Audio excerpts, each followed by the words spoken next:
The best stories in Ball State sports. This is SL Featured, presented by Victory Honda. SL Featured returns to showcase the best stories in Ball State sports, powered by the Storytellers of SportsLink. My name is Dylan Budd. Our producers are Matthew Gillie and Sam Klug. From Studio C in Muncie, Indiana, welcome to the premiere episode of SL Featured, presented by Victory Honda of Muncie. Victory Honda of Muncie supports the students of Ball State SportsLink. Behind-the-scenes access and off-the-field lives of student athletes, SL Featured is the home for the best stories in Ball State sports. This is the award-winning SL Featured presented by Victory Honda of Muncie. Punting doesn't always steal the spotlight, but for Adam Saul, it's more than just flipping field position. It's a meticulous craft with a connection to nature. Here's a look at the art of the punt produced by Braden Carroll.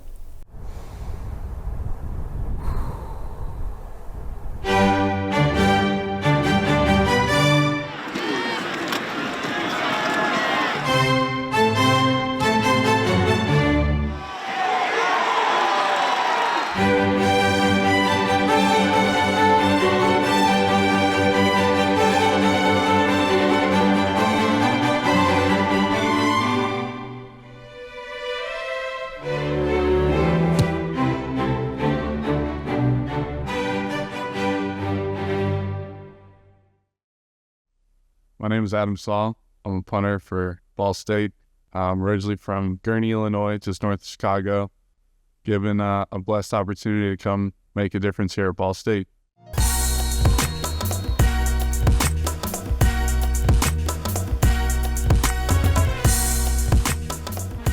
Every time you step on the field, you're in a different spot.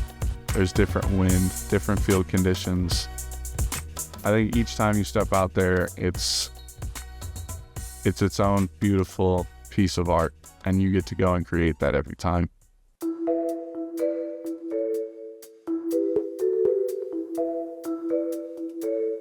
Yeah, I painted this a little bit ago. It's the hand of God making a connection with Adam, the one that's in the Sistine Chapel. Yeah, I always had a connection to it, being named Adam. Just as much as you have a choice to make a connection with the good things, the bad things are kinda always out to get you just as much. The life is really a balance and a duality, and yeah, just a different take on it.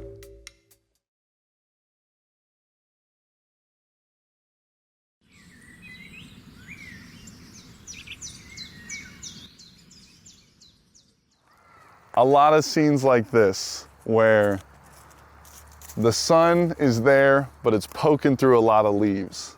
And that right there where the sun pokes through the leaves, I love that. I think being out in nature really connects you back to yourself.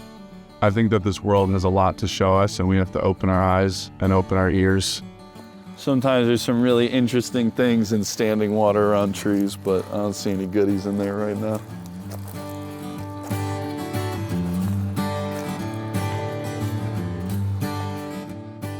Touching the grass and having your shoes off and feeling the sky and the wind and everything, it's a lot bigger than just you. I think football can be a pretty crazy world, and the guys you have around you can really help keep you grounded as well. I have a lot of fun with them, and it's what really makes it all worth it, is really just being with them. So, as interesting as this world is, I truly believe that everything is written, and I think that it's my job to go out there and be the part of the story that I am.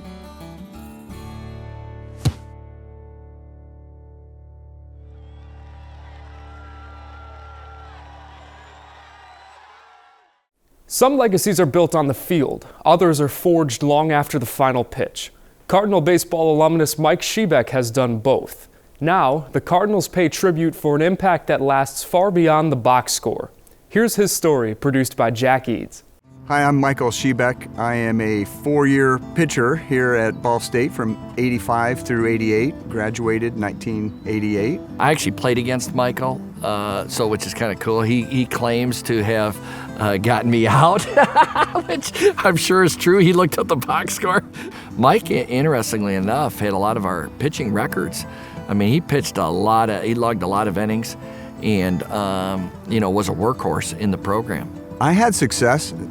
And I also had a lot of failures. And I think that's kind of what sports brings to you in general. So you learn to overcome some of the obstacles that you run into throughout a game, a career. And, the successes help you be a little bit humble too as well. We played with Thomas Howard, one of the best athletes that has ever played here at Ball State. And what I've seen now with what Rich has done and what this program has done is there are Thomas Howards every year or two. Zach Cole, Kyle Nicholas, Dre Jameson. The list goes on of guys that are first, second, third round pick that really represent this program and this school so well. And I hope to be a part of that, not being a first round or MLB player.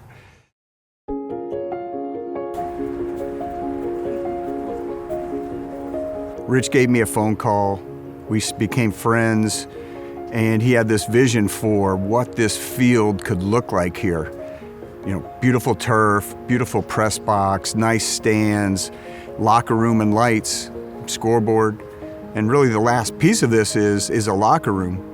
And I still remember changing in the car and stripping down in muddy clothes when this wasn't turf. Probably the biggest and most important piece to finishing the stadium, the ballpark, is this piece.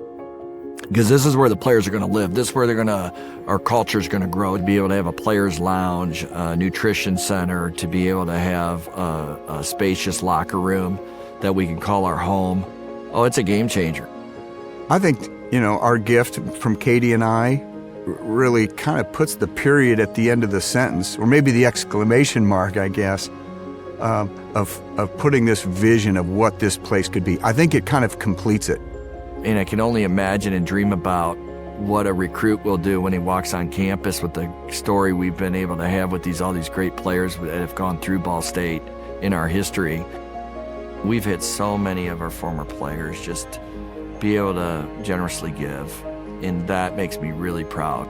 I want these alums to be so proud of us all doing this together. But it took a substantial generosity from Mike and Katie and substantial generosity from some other people. And the name on the stadium is something I didn't necessarily want. But I was told that, you're doing this really for your kids and for your grandkids, for them to see the importance of an education and the importance of going and being philanthropic. I think it helps the world be a little better place, just a little better. We're halfway through our stories, so let's take a look around the rest of campus to see what's on the radar. After clinching a spot in the postseason, the Ball State soccer team will travel to Columbus for the MAC tournament on November 1st. Midweek MACtion returns with Ball State football facing Kent State on November 5th. Both the men and women's basketball season openers will take place on November 3rd. 4 SportsLink ESPN Plus broadcasts will take place in November. For more information, go to ballstatesports.com. Sometimes the hardest battles in sports are the ones that we don't see, fought not under the lights but in the rehab room. For Ball State forward Annika Klauss, she knows this all too well. But this is a tale of recovery, resilience, and her long-awaited return to the pitch. Produced by Nate Locker, here's the story. Good decision, well done. Guys, we're going to get a lot of points this round. And we're going to be loud, and we're going to get them offside. Yeah, here we go. Pull it back, pull it back, pull it back! Yup. Yes, LG! Yup, that's fine, finish! It was just at first me, Kaylin, and Annika in our class. Since the beginning of freshman year, we've just been able to completely be ourselves around each other. We've been friends since the moment we met. She is upbeat, energized, she'll always be the loudest one in the room. it spreads out throughout everyone. I can imagine these freshmen now look at her and they're like, wow, she's having so much fun. Like, she's loud, she's confident, she can be herself. Like, oh, I can do that too. Soccer was crucial to my identity growing up. Yeah, I started when probably I was 4 or 5. I would quite literally just stand at the other team's goal and just wait for the ball to, like, I wouldn't try to win any balls. I wouldn't go on any tackles. I would just wait till the ball came to me and I would just cherry pick and I would score like 10 plus goals a game. And I would just get so excited. In every pivotal point in my life, soccer has been there. It means everything.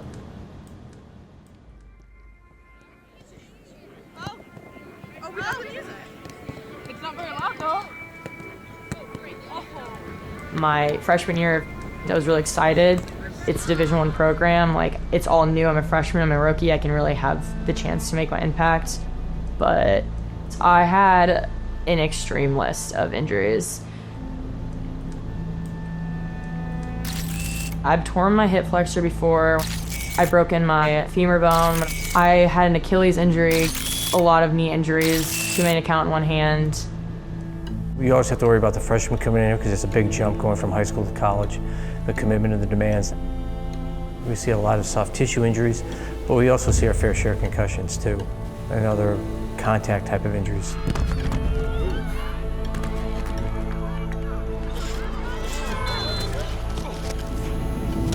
I remember the first time I met her, I asked about her knee scars. I thought she tore ACL. She would tell me stories of how, like, she would dislocate her kneecap in high school and knock it back into place. And I just thought that was insane. It's just very frustrating because you just kind of flow back to the fact of, why does this happen to me and why is this happening again?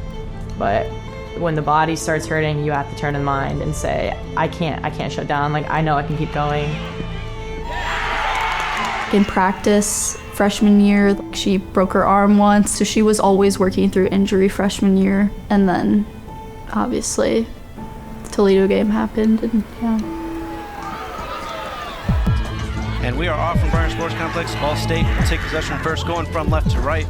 We were playing Toledo at home, and all my friends and family had gone to this game. And we know in the past, in this matchup, particularly concerning Toledo and Ball State, it's always a physical game between these two teams.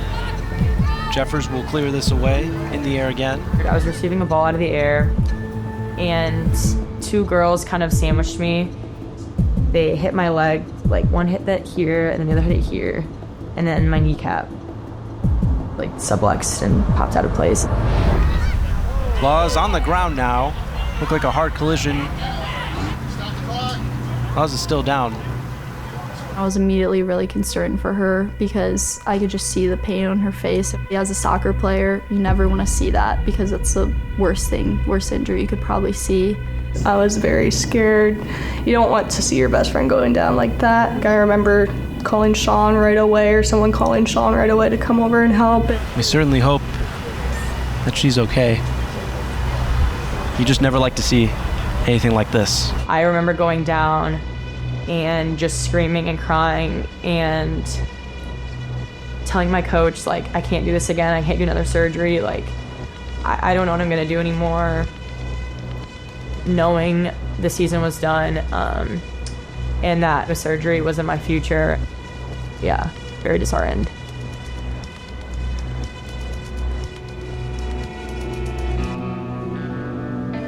I was pretty pessimistic about it. Knowing your recovery is going to be 12 months, you know the journey ahead is quite literally only going to get progressively harder. It takes a long time. Most of the surgeries of this type around the knee, they say the 6 month was the gold standard. That's not the case anymore. It's usually longer than that. I think that was a hard part for her, but I said this is probably in your best interest moving forward. The surgery I had, they just kind of replaced the ligament that held my patella. They completely reconstructed my knee and they put screws in it and, you know, they shaved things out. It is scary, like, and that's what I knew when I went down originally in Toledo. I don't get any other chances. Like, if this knee, like, gives out and stuff, like, I'll just have to like medically retire. It sucked so bad, like it genuinely did. And I like, to be honest, like I literally hated my life freshman year. And it was so hard, like coming back on campus and like trying to act like everything was okay. When she came back in the summertime, and I think we realized that, okay, we might be able to get her back for conference play, but as we progressed more and more, we realized that it wasn't going to happen. Going into sophomore year, I was not expecting to redshirt. My surgeon told me 9 to 12 months, and mine fell in the 12 to 13 range. So I thought I was going to be back in August. I had a false conception when I realized how far behind in recovery I was. It kind of felt the same moment as when it tore up. I genuinely some days just felt less of myself because I couldn't do the things that they could all do. I struggled for a while, and I remember talking to our old coaches about it. I just felt so like lost. Like I wanted to be that positive light, but I just didn't know how because I had so many self-doubts about my own journey. Some days you just don't have the energy to be that positivity, but you need to be for your teammates. I had to switch my mentality a lot throughout the season because I knew the role that I had to play was to be that cheerleader and to be that positive light.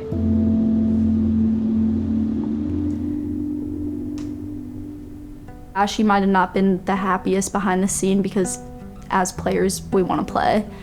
But she showed up every day and seriously encouraged everyone. Like, she was never negative towards anyone. She made a huge impact on the bench. I heard her every single game cheering us on. Like, stuff like that makes a huge difference. Filling other people's cup helps fill yours. When you lose something you love, like a human being or whether it's a concept like soccer, is you genuinely do go through the stages of grief. And I was essentially in like the anger portion throughout preseason. I didn't want to be there. I was frustrated. It was hard. It was draining. I kind of got to the acceptance stage where I was like, yeah, it is what it is. And I can't help what happened to me, but I can, impact my future of, my rehab, and the energy I put into it is energy I'm going to get out. I'm going to try to, cut down the months as much as I can in my recovery. I had to bear down and realize that you're going to get put in bad situations, but it's really how you deal with it that's really going to be like the end all be all. It's hard, like being able to finally like run again after the complete mechanics of your knee are changed is tough. So I would make sure to really like be proud of myself for the small wins, because at the end of the day, like that's all I could focus on was each step.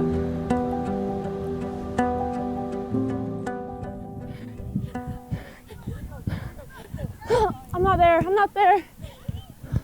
Yeah, yes, yes, yes. Yes.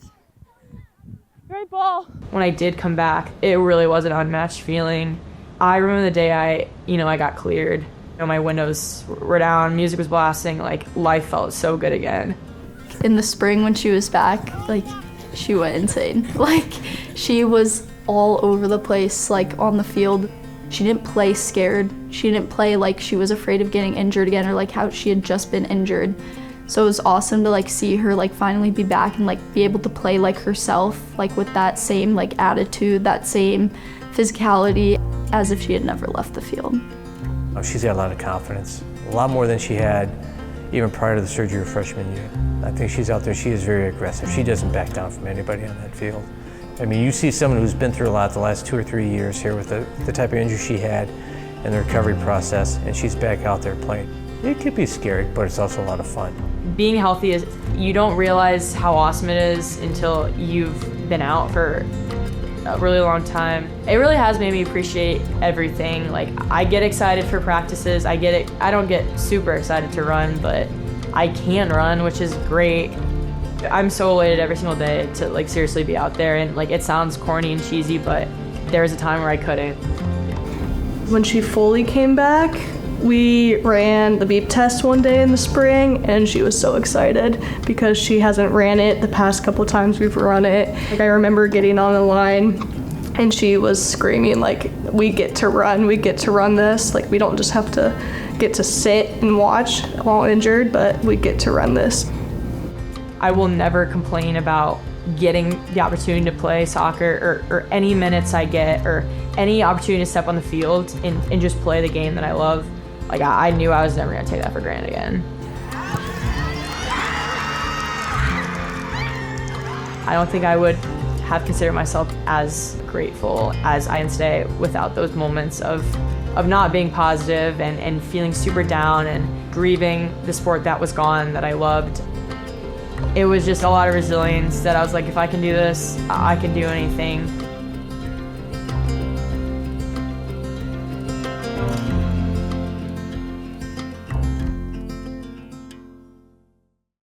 Linebackers aren't usually known for being soft, but off the field, Jack Beebe has a creative side. It turns out tackling turf and weaving it aren't so different. Both require precision, patience, and a little bit of elbow grease. Produced by Joel McChesney and Cam Pippin, here's the story.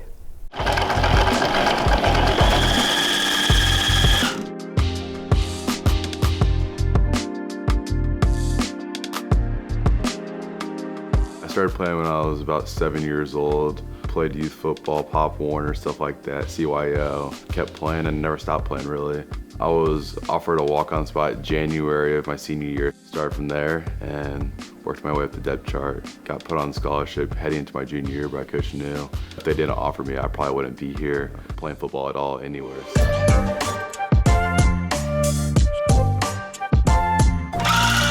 I'm almost coming up on a year of creating it. I feel like I've always had like a kind of like an artistic side, like a gene almost. I was on YouTube and I just saw people making rugs. I was like, that's pretty sick. I had no really mentors on how to do it. I just watched a lot of YouTube videos on how to do it, and that's kind of how I got started. Just clean up some of these edges real quick. I wanted to do it for a while, and I was like, I need to do something productive with my time other than just like watch film and all that stuff. Hey, check it out, Clay. We got a new box. It says rug. I don't know if it's a new hairstyle for me or a rug. Can you believe this? Can you believe this rug? The FFCA has its first rug. Obviously, making rugs for cool people and getting to meet them was probably like one of the best parts, I would say. Wouldn't have been there without like the people that were ordering at the beginning, like my mom and my dad, Tanner Koziel and Braden Sloan, Tristan Cook. Like some of those guys, like they bought them really early, and when they weren't really good. After I did my first player, one was of myself because I knew no one else would be able to see the vision until I probably did it myself. I heard about him making them. I thought it was actually pretty cool because like see like the picture pretty clear too. So I was like one of the first 5 people that got a rug. I seen the vision. He can really like do something with this because he does a good job, and you can really go as far as you want with this thing.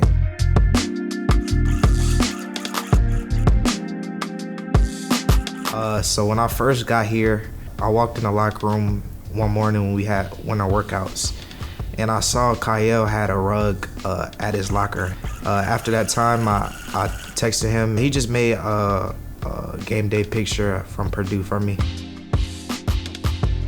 How it came about essentially was I'm trying to get to famous people to post it and grow my brand. Like, I can get you Riley Leonard. I'm like, sick. The next few days, he texted Riley, sent Eric the picture, which was cool because it was half and half. I've never done like a half and half jersey.